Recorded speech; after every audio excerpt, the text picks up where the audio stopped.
За судалгааны үндсэн дээр бол нийтдээ 1000 гаруй за сурагчид 8-аас 14 насны сурагчид за 250 гаруй эцэг эхчүүд за ингээд 22 сургууль 8 дөрвийг хамарсан судалгаас үеийнгийн дээрлэхтэй эсрэг төслийн хүрээнд явуулсан. За энэхүү судалгааны үр дүнг өнөөдөр сургуулийн захирлууд удирдлагуудад танилцуулахад яг энэ үеийнгийн дээрлэлт тухайн сургууль дээр хэрхэн одоо хэр хэмжээтэй байгаа юм бэ? За хэрхэн урьдчилан сэргийлэх юм бэ? Ер нь цаашид бид нар ямар арга хэмжээ авах юм бэ гэдэг талаар бас дэлгэрэнгүй ярилцлаа.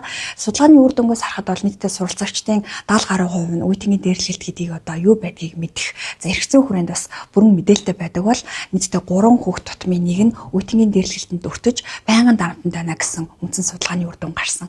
За тэгэхээр энэхүү ажлын хэсгийн цаашдын бас хийгдэх ажлуудын гол чухал зүйлс бол яг энэ одоо судалгаанд оролцсон суралцагчдыг цаашид хэрхэн үеийнгийн дээрлэлтэнд дахин өртүүлэхгүй байх. За тэгээд дээрэс нь яг энэ судалгаанд оролцсон сургуулиудад одоо жишээ сургууль үеийнгийн дээрлэлтгүй жиг сургууль болоход одоо анхаарч ажиллах хэд хэдэн ажлуудыг бас төлөвлөж ажиллаа. Ерөнхийдөө бол энэхүү төслийн хүрээнд за наривчсан судалгаануудыг бид нар бол хамгийн түрүүнд хийлээ. За энэхүү судалгаан дээр бол одоо дээрлэлтэнд өртөж байгаа, дээрлэлт үйлдэж байгаа.